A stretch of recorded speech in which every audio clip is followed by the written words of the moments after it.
ہر اس کونے میں جہاں لوگ اردو سمجھتے ہیں اور اردو ڈرامے دیکھتے ہیں.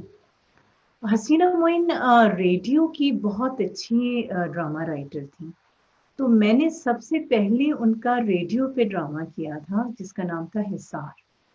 اور حصار کے بعد میں نے کیا ان کا جشن تمثیل ہوتا تھا ایک ریڈیو پاکستان سے. جن لوگوں کو یاد ہوگا کہ وہ بہت زبردست ایک جشن ہوتا تھا.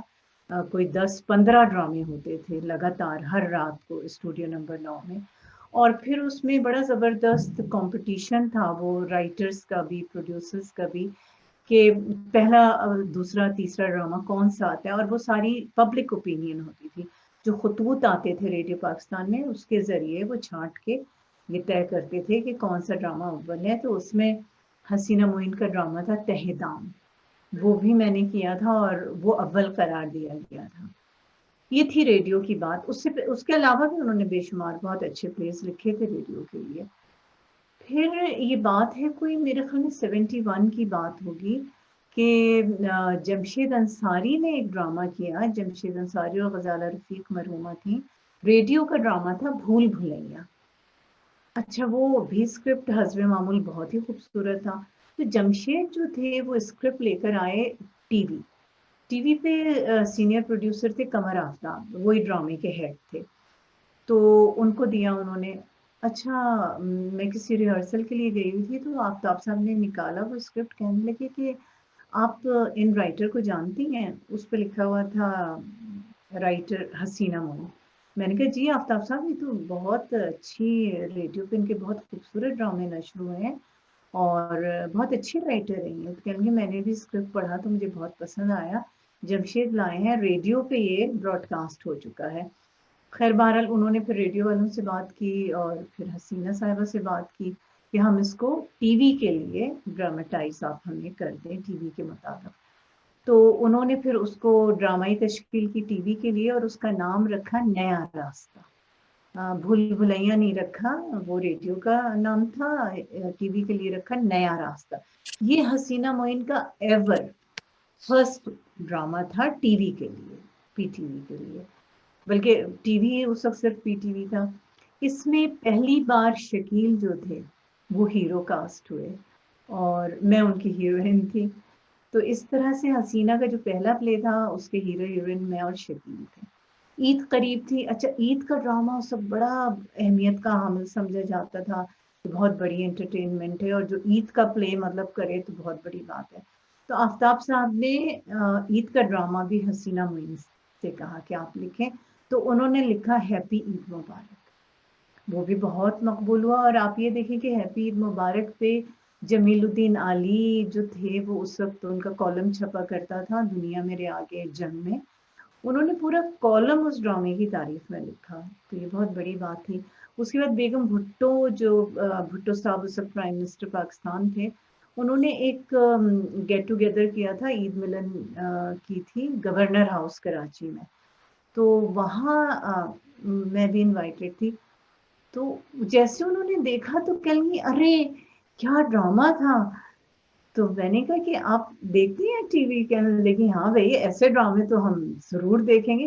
تو یعنی یہ اتنی بڑی بات تھی, اتنے بڑے کمپلیمنٹس تھے جو حسینہ معین کو بالکل شروع میں ہی ملے.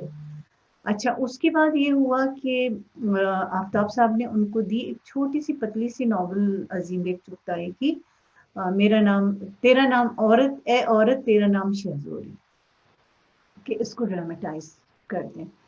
اب حسینہ بڑی پریشان ہوئی, کہنے لگی میں ڈراموں تک تو صحیح تھا لیکن اب یہ ایک تو مطلب اتنی پتلی سی کتاب ہے, میں اس کو کیا کروں, میں نے تو کبھی اس طرح سے کیا نہیں ہے. لیکن صاحب جب انہوں نے اس کی 7 قسطیں بنائیں چھوٹی چھوٹی 25-25 منٹ کی, اور جب اس کا پہلا ایپیسوڈ آن ایئر گیا تو سمجھیں کہ ایک قیامت آ گئی.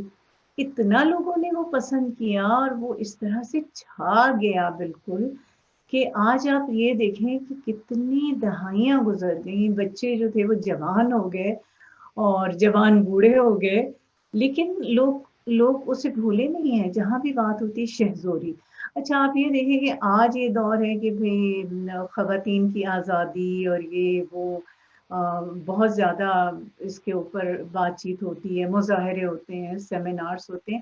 لیکن حسینہ معین نے اس وقت اس کو اس طرح سے ڈراماٹائز کیا. بیسک آئیڈیا تو عظیم بیگ چغتائی کا تھا، لیکن انہوں نے اس کی ایسی تشکیل کی کہ وہ اس وقت جو تھی خواتین کی آزادی کی ایک مثال بن گئی.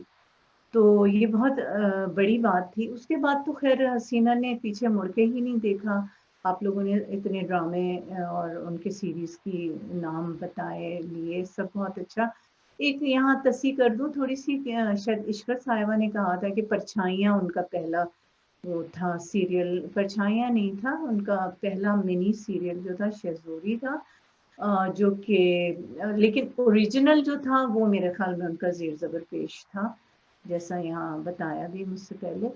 اور اس کے بعد وہی بات ہے کہ انہوں نے پیچھے مڑ کے نہیں دیکھا. اچھا کچھ میں ان کی ایسی پرسنل باتیں بتاؤں کہ بہت وہ سیدھی طبیعت کی خاتون تھی. مطلب ان کے کیریکٹرز دیکھ کے لگتا ہے کہ وہ بڑی تیز ترار اور ایسی بہت سیدھی، بہت سویٹ. ہم لوگوں کو ایسا ہوا کہ جب یہ ہیپی عید مبارک ہوا تو ہمیں پہلی بار ایوارڈس ملے. ایوارڈس کا اعلان ہوا تو مورتیوں کے ساتھ، وہ جو مورتیاں ہوتی ہیں ان کے ساتھ 200 روپے کے لفافے بھی ملے. تو وہ رقم اس وقت اتنی مطلب ہمیں لگی 200 روپے، کوئی 72 73 کی بات ہے. تو حسینہ کہنے لگی کہ سنو تم کیا کرو گی اپنے 200 روپوں کا؟ میں نے کہا بھائی میں تو کچھ نہیں کروں گی، میں تو یہ لفافہ رکھوں گی ہمیشہ اپنے پاس، خرچ نہیں کروں گی. کہنی یار میں نے بھی یہی سوچا تھا. تو یہ چھوٹی چھوٹی باتیں تھیں. اچھا پھر ایک واچ کمپنی تھی، انہوں نے گھڑیوں کے تحفے ہمیں دیے، تو اس پہ ہم لوگ اتنے خوش. مطلب ایک اتنا سادگی کا زمانہ تھا، سادے لوگ تھے، چھوٹی چھوٹی چیزوں میں خوش ہوتے تھے. اچھا دوسروں کی عزت بہت کرتی تھی اور خود بھی چاہتی تھی کہ مطلب ہاں ان کی بھی عزت کی جائے. لوگ بہت عزت دیتے تھے. ایک مارننگ شو تھا، اس پہ میں یہاں امریکہ سے گئی ہوئی تھی، وہ وہیں کراچی میں تھی، تو اس پہ ہم دونوں کو ایک ساتھ بلایا گیا یہی شہزوری وغیرہ کے حوالے سے. تو اچھا انہوں نے کچھ بھی نہیں دیا. تو ہم لوگ جب واپس آنے لگے تو ہم ایک ہی گاڑی میں تھے، تو ہم گزری کے راستے سے گزر رہے تھے. کہنی دیکھو انہوں نے تو ہمیں مطلب 50 روپے کا بھی چیک کے قابل نہیں سمجھا، اور چلو چیک ویک تو چھوڑو، ایک ہمیں بکے ہی دے دیتے، کچھ تو ہمیں اپنی عزت کا یہ ہوتا پاس کہ بھی ہماری عزت کی گئی. میں نے کہا ارے چھوڑیں چلیں. چینل پہ انہوں نے بلایا اور انٹرویو کیا. تو پھر وہاں جو لوگ کراچی سے واقف ہیں گزری کے، وہاں پھول والے بیٹھتے ہیں، دکانیں ہیں ان کی، تو وہاں میں نے گاڑی رکوائی اور میں نے وہ بکے بنے رکھے رہتے ہیں، ایک اچھا سا بکے لیا اور پھر میں نے ان سے کہا، میں نے کہا اس دور کی سب سے بڑی ڈرامہ رائٹر حسینہ معین کے لیے. تو اتنا ہنسی، اتنا خوش ہوئی جیسے بچے نہیں خوش ہوتے ہیں اس طرح سے. اچھا آپ یہ دیکھیں کہ ان کو نام و نمود کا کوئی شوق نہیں تھا، کوئی شوق نہیں.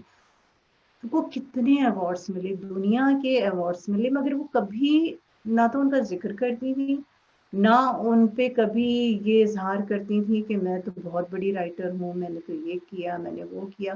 دوسری بات یہ کہ انہوں نے ہسٹری میں ایم اے کیا تھا. وہ ساری زندگی مطلب جو ان کا پروفیشنل کیریئر تھا وہ as a teacher Fazal Rahman school میں پڑھاتی تھی. اگر وہ چاہتی تو وہ اپنے آپ کو اپ گریڈ کر سکتی تھی، مطلب وہ کہیں لیکچرر بھی ہو سکتی تھی بڑی آسانی سے، یونیورسٹی بھی جوائن کر سکتی تھی. لیکن وہ اپنی ان طالبات کے ساتھ اور اپنے اس اسکول کے ساتھ بے انتہا خوش تھی، اور ہمیشہ سادہ رہتی تھی، بہت زیادہ باتیں نہیں کرتی تھیں. حالانکہ ان کے کیریکٹرز اتنے باتونی اور اتنے تیز تھے، اور ہر کیریکٹر ان کا لاجواب تھا. جیسے تلمیذ نے کہا کہ قرۃ العین حیدر سے وہ کافی انسپائرڈ تھی، تو واقعی ان کا جو بیک گراؤنڈ تھا جو دکھاتی تھی. اور اس کے علاوہ میں سمجھتی ہوں کہ وہ شوکت تھانوی اور شفیق الرحمان سے بھی متاثر تھیں، کیونکہ ان کے اگر آپ کیریکٹر دیکھیں، جو حکومت آپا تھیں، جو وہ تھے حسنات بھائی تھے، کباچہ تھے، وہ جو روفی ان کے کیریکٹر تھے شفیق الرحمان کے. تو کیونکہ وہ دور تھا کہ جس میں جتنے بھی نوجوان تھے اور جن کو ادب سے شوق تھا وہ شفیق الرحمان اور شوکت تھانوی سے بہت زیادہ انسپائرڈ ہوتے تھے. تو ان کے بھی کیریکٹرز میں مجھے وہ جھلک نظر آتی ہے. لیکن بیسیکلی سب ان کا اپنا اوریجنل ہی تھا. اچھا دوسری بات یہ کہ وہ بہت ہی بڑی فائٹر تھی. آپ یہ دیکھیں کہ ہم ان کو ان کے ہلکے پھلکے کیریکٹر سے جانتے ہیں کہ مزاحیہ یا ہلکے پھلکے، لیکن انہوں نے فیملی پلاننگ، کینسر جیسے اتنے گمبھیر موضوعات پہ قلم اٹھایا، اور وہ بھی خوب، کیا خوب لکھا انہوں نے. اور آپ یہ دیکھیں کہ وہ خود بھی کینسر سروائیور تھی، کینسر کی پیشنٹ تھی وہ، لیکن انہوں نے فائٹ کیا اور اس کے بعد اتنی نارمل زندگی وہ انہوں نے گزاری ہمیشہ کہ، اور کبھی مطلب کوئی شکوہ شکایت جو تھا نا وہ ان کے منہ سے نہیں سنا. لوگ تو مطلب ہمیں تو نزلہ زکام ہوتا ہے، سر میں درد ہوتا ہے تو 10 دفعہ ہم کہتے ہیں وہ سر میں بڑا درد ہو گیا، لیکن ان کے منہ سے کبھی اس زمانے میں بھی کبھی نہیں. اتنی بڑی وہ فائٹر تھی. مطلب وہ صرف یہ نہیں کہ اپنے کیریکٹرز میں ہی یہ چیز دکھاتی تھی کہ عورت بڑی مضبوط ہوتی ہے، واقعی وہ خود بھی بہت مضبوط تھی. اور دوسری بات ایک اور بھی آپ لوگوں میں سے کسی نے یہ بات کہی تھی کہ ان کے ڈراموں میں ولن نہیں ہوتا تھا، ان کے یہاں ولن کا تصور ہی نہیں تھا. وہ انسان کو ہمیشہ بہت ہی خوبصورت دیکھتے تھے، چاہے وہ خاتون ہو یا مرد ہو، چاہے ان کے ہیرو ہوں یا ہیروئن ہو، وہ سب بہت اچھے لوگ ہوتے تھے کیونکہ وہ خود بنیادی طور پر بہت اچھی تھی. اور بالکل آخر میں بھی آپ یہ دیکھیں کہ انہوں نے آخری بار آرٹس کونسل کی وائس پریسیڈنٹ تھیں وہ، اور 23 مارچ کو 26 مارچ کو ان کی رحلت ہوئی ہے، اور 23 مارچ کو انہوں نے وہاں پروگرام تھا آرٹس کونسل میں یوم قرارداد پاکستان کے حوالے سے، وہاں انہوں نے خطاب کیا. اور اس کے بعد جس دن ان کی ڈیتھ ہوئی ہے تو وہ لاہور کے لیے ان کی تیاری تھی، ان کی فلائٹ تھی لاہور کی، ہر چیز تیار رکھی ہوئی تھی. تو اچانک انہوں نے کہا، جو ان کے بھتیجے بھتیجی تھے بھائی وغیرہ، تو ان سے کہا کہ میرے پیٹ میں درد ہو رہا ہے. تو خیر پیٹ میں درد کوئی ایسی بات نہیں سمجھی جاتی، مگر تھوڑی دیر میں انہیں گھبراہٹ ہونے لگی. تو جہاں وہ ان کی رہائش تھی وہاں سے ایک امام کلینک قریب ہے، تو وہاں لے جانے کے لیے کہا، لیکن اس کے بعد وہ زیادہ ان کی طبیعت بگڑنے لگی تو ان کو آغا خان ہاسپٹل لے گئے. وہاں انہوں نے فوراً ہی ان کو وینٹیلیٹر پہ رکھ دیا. مطلب اتنی حالت ان کی دگرگوں ہو گئی اتنے مختصر عرصے میں، اور بس پھر ان کی ڈیتھ ہو گئی. تو میں ایک طرح کہتی ہوں، دیکھیں ہم لوگ ہمیشہ یہی دعا کرتے ہیں کہ اللہ میاں چلتے ہاتھ پاؤں سے اٹھا لے، تو وہ اتنی اللہ کو پیاری تھی کہ ان کو اللہ تعالیٰ نے مطلب وہ تکلیف بھی نہیں دی، وہ تکلیف نہیں دی. وہ واقعی اپنے چلتے ہاتھ پیروں سے چلی گئیں. اور کتنے ان کے ذہن میں ہوگا کہ ابھی میں جاؤں گی لاہور جاؤں گی، ظاہر بھی تو کوئی میٹنگ ہوگی، کوئی سیمینار ہوگا. اچھا اس سے پہلے میں نے ان کی دیکھی تھی پوسٹیں، ان نے پوسٹ کیا تھا وہ 8 مارچ کو یوم خواتین ہوتا ہے عالمی، تو اس دن وہ پریزیڈنسی میں انوائٹڈ تھیں. تو پریزیڈنٹ الوی اور ان کی مسز بیٹھی ہیں اور یہ درمیان میں بیٹھی ہوئی ہیں. اتنی ہنستی بولتی تصویریں. پھر نتھیا گلی کی کہیں برف پہ لیٹی ہوئی ہیں، کہیں خوش اپنے مطلب دوسرا جو اور ان کے ساتھ خواتین تھیں. تو کوئی نہیں کہہ سکتا تھا کہ جو موت کا فرشتہ ہے وہ اس طرح ان کا پیچھا کر رہا ہے کہ اب ان کی زندگی کے 10-12 دن بچے ہیں. لیکن مجھے اس بات کی خوشی ہے کہ واقعی وہ ہنستے بولتے چلی گئیں. دوسری جیسا میں نے پہلے بھی عرض کیا تھا کہ اللہ تعالیٰ نے ان کو اتنا نوازا. آپ دیکھیں آج کل جو زمانہ ہے، اگر کسی کے پاس تھوڑی سی دولت آ جائے، تھوڑی سی شہرت آ جائے یا عزت انہیں دے دے زمانہ، تو ان کے تو دماغ ہی نہیں ملتے ہیں، آنکھیں سر پہ چڑھ جاتی ہیں. مگر وہ اتنی سادہ تھیں کہ مطلب کوئی گمان ہی نہیں ہوتا تھا. آپ جب ان سے بیٹھ کے بات کریں، ایک عام آدمی بھی، یہ نہیں کہ کوئی پرانے دوست یا پرانے احباب ہی کے ساتھ ان کا یہ رویہ ہو، کوئی ان سے ملنے بھی آتا تھا جس سے وہ پہلی بار مل رہی ہوتی تھی تو اتنے جھک کے ملتی تھی، اتنے پیار سے ملتی تھی کہ دل خوش ہو جاتا تھا. تو واقعی ان کی مثال ایسی تھی جیسے ایک پھلدار درخت ہوتا ہے اور وہ جھکتا ہی چلا جاتا ہے اپنے پھلوں کے ساتھ. تو ان کی یہی مثال تھی. انہیں واقعی ہم ان کی شخصیت کے حوالے سے، ان کی ڈرامہ نگاری کے حوالے سے، ان کی علم اور تہذیب کے حوالے سے ہم انہیں کبھی بھی نہیں بھول سکتے. ایسے لوگ صدیوں میں پیدا ہوتے ہیں. اور میں سمجھتی ہوں کہ اگر ان کے لیے ہم ایک فاتحہ کر لیں اور اس کے بعد اختتام کرتے ہیں اس نشست کا.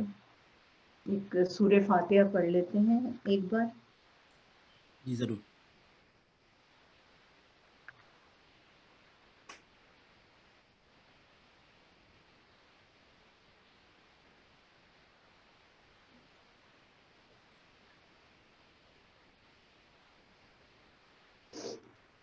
جی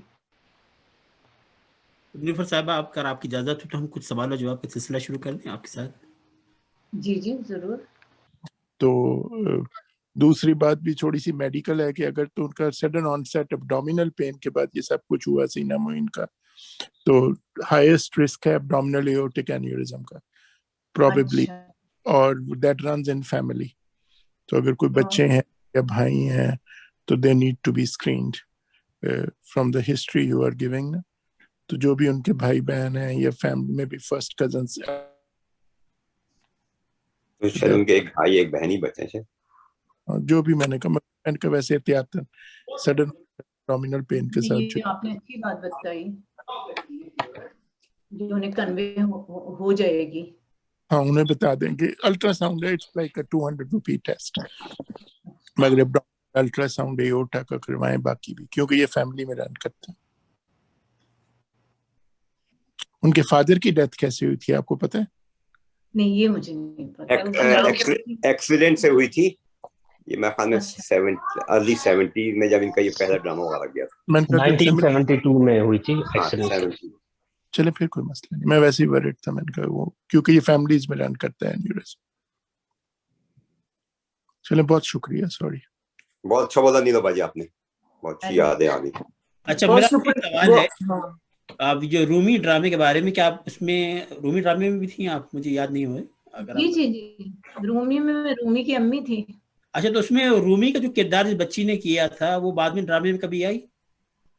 نہیں بعد میں وہ کبھی نہیں آئی. ان کی بلکہ والدہ آتی تھیں, مہر رضوی ان کا نام تھا. اور وہ گڈو بچہ بھی تھا اس کے ساتھ نا, بھائی جب بنا تھا رومی اور وہ غلام محی الدین کا بھانجا تھا, یاسر قادری اس کا نام تھا. وہ غلام محی الدین جو ہمارے ایکٹر بہت اچھے, ان کا وہ بھانجا تھا وہ بچہ جو تھا. اور یہ جو تھی مہر رضوی کی بیٹی تھیں, اور پھر یہ لوگ انڈیا موو ہو گئے تھے غالباً, کہ حیدرآباد دکن سے تعلق تھا ان کا مہر کا. تو یہ جو انڈین ایکٹریسز ہیں تبو اور فرحہ, ان کی وہ خالہ تھی, مطلب کہ ان کی فرسٹ کزن تھی جو ہے. تو وہ عقیل جو آیا تھا کچھ فلموں میں, ان کا باپ ہے نا, یہ جو تبو وغیرہ کا عقیل نام تھا, کیا تھا؟ شبانہ اعظمی کی کوئی کزنس وغیرہ ہیں تبو جو ہے, شبانہ اعظمی کی. جی نہیں شبانہ اعظمی, بلکہ یہ ان کی کزن ہے نیلو باجی, اپنا سلطانہ ظفر آنٹی جو ہے نا, ان کی بھانجی ہے نا یہ. ہاں بالکل بالکل ان کی بھانجی ہے. جی لیکن یہ وہ صحیح کہہ رہی ہیں, شبانہ اعظمی بھی. اچھا وہ بھی شبانہ اعظمی کی والدہ حیدرآباد دکن کی ہے نا. وہ تبو وغیرہ سے ہماری بیٹی کے لوگوں کا ہے. ہاں ان کی عزیز داری ہے. میں نے بتایا تھا کہ شبانہ اعظمی. اچھا میں ایک درخواست کرنا چاہوں گی آپ لوگوں کی اجازت سے. آج بڑی ہی اچھی گفتگو ہوئی حسینہ معین کے بارے میں, اور خاص طور پر نیلوفر عباسی صاحبہ سے ان کی پرسنل باتیں بتائی. میں پہچان کی مجلس ادارت کی طرف سے آپ سب سے درخواست کروں گی کہ آپ لوگ اپنے خیالات لکھ کر مضامین کی شکل میں ضرور بھیجیں, کیونکہ میں چاہتی ہوں کہ پہچان کو یہ اعزاز ملے کہ ہم حسینہ معین کے بارے میں مضامین شائع کریں. تو میری آپ سب سے درخواست ہے, خاص طور پر نیلوفر عباسی صاحبہ سے, کہ آپ ضرور اپنی جو یادیں ہیں اس کو تحریر کر کے ہمیں بھیجیں, ہمیں بہت ہی خوشی ہوگی. اور جو لوگ سب لکھیں گے ہمارے پہچان کے لیے بڑے اعزاز کی بات ہوگی. تو ابھی تو جو شمارہ آ رہا ہے وہ اقبال حیدر صاحب کے بارے میں ہے, لیکن اس کے بعد جو اگلا شمارہ آئے گا ہم انشاءاللہ یہ حسینہ معین کے لیے. تو میری سب سے تعاون کی درخواست ہے, اور آپ جلد از جلد آپ لوگ لکھ کر روانہ کریں تاکہ ہم اس کو بر وقت. ایک بات پلیز مجھے بتائیے کہ جو اقبال حیدر صاحب پہ ہے وہ کمپلیٹ ہو گیا ہے؟ وہ جی جب ایکچولی ان پہ پروگرام بھی ہوا تو مجھے نہیں پتہ چل سکا تھا، تو کیونکہ اقبال حیدر صاحب سے بھی بہت پرانا تعلق ہے میرا اور میرے ہسبینڈ کا، تو میں چاہتی تھی کہ میں ان پہ بولوں یا لکھوں، تو لیکن اب میرے خیال میں آپ کا پرچہ تیار ہو گیا ہے. وہ تقریباً تیار ہو گیا ہے، لیکن اس کے باوجود آپ لکھ کر بھیجیں، ہم دیکھتے ہیں کہ اس میں اگر ایڈ ہو سکتا ہے تو ہم اس کو ایڈ کر دیں گے، اگر میں یا پھر مختصر اگلے طور پہ شمارے. مختصر جی طور جی پہ بھیج دوں جی یا جی پھر جی جی گنجائش ہو تو آپ شامل بھیجیں، لیکن میں یہ وعدہ نہیں کر سکتی کہ اسی شمارے میں آئے گا، لیکن اگر اس میں نہ بھی آ سکے، کیونکہ مجھے نہیں پتا کہ ابھی یہ کس مرحلے میں ہے، تو اگر کوشش تو یہ ہوگی کہ اسی میں شامل ہو جائے، لیکن اگر نہ ہو سکا تو ہم اگلے شمارے میں اس کو شامل کریں. آپ میری مجبوری کو سمجھ سکتی ہیں. نہیں بالکل بالکل. تو یہ تھا. اچھا، دوسرا سوال ابھی ڈرامے کے تعلق سے ہے کہ جس زمانے میں حسینہ معین کے ڈرامے آتے تھے، ہم تو اس کو فیملی ٹائم سمجھ کے پوری فیملی کے ساتھ انجوائے کرتے تھے. بہت ہی سافٹ امیج ہوتا تھا، بہت ہی شستہ مذاق ہوا کرتا تھا.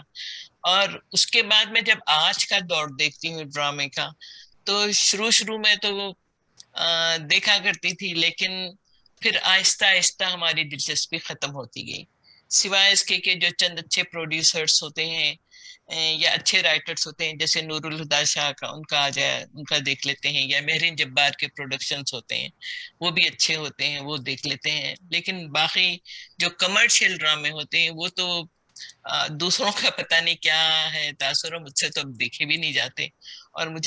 اور دوسرے ایک میں نے حسینہ معین ہی کا ایک انٹرویو سمینہ پیرزادہ کے ساتھ دیکھا تھا، اسپیک یور ہارٹ. تو اس میں حسینہ معین صاحبہ نے فرمایا تھا کہ ہم نے تو ایک بہادر عورت کا امیج چھوڑا تھا، اور وہ 4 سال کینسر کے میں جب بیمار رہی ہیں اور اس کے بعد جب واپس آئیں تو کہنے لگیں کہ جب میں نے ایک ریموٹ اپنا گھمایا اور دیکھا تو مجھے بہت ہی حیرت ہوئی کہ 4 سال پہلے ہم نے کس عورت کو پیش کیا تھا اور 4 سال بعد اس عورت کا کیا حشر ہوا.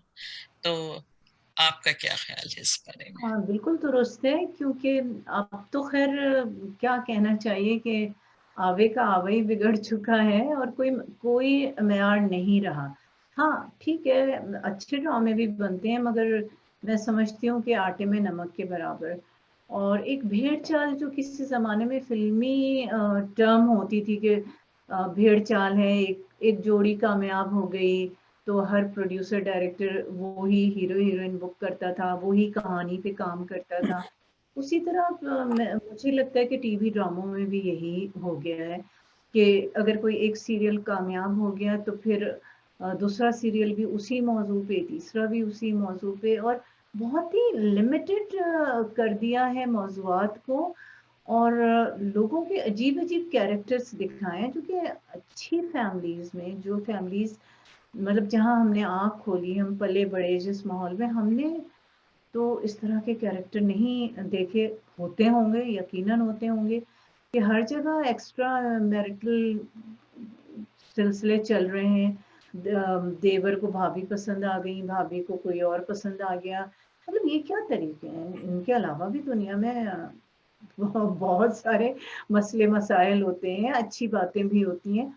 تو اور دوسری جہاں تک زبان کا سوال ہے، زبان کا تو بس اللہ ہی مالک ہے کہ وہ جو زبان جو منہ میں آتا ہے بول دیتے ہیں. مطلب کوئی الفاظ کا چناؤ ہوتا ہے، کوئی رکھ رکھاؤ ہوتا ہے، لیکن مطلب ہاتھ پیر چھوڑ کے جو ڈائلاگ ہیں، اب پتہ نہیں ایسے ڈائلاگ کون لکھتا ہے، اور جو اس ڈرامے کے ڈائریکٹر پروڈیوسر ہیں انہیں بھی کوئی احساس نہیں ہوتا ہے.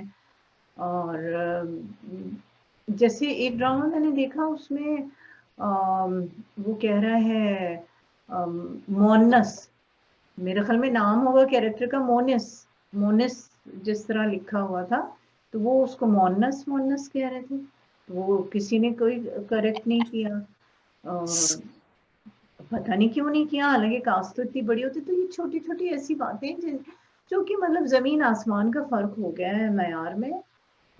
اچھے ڈرامے بنتے ہیں، لیکن وہی بات میں نے کہی کہ آٹے میں نمک کے برابر. اب 50 ڈرامے بنیں گے تو اس میں سے 5 ڈرامے تو بہتر ہونے چاہیے.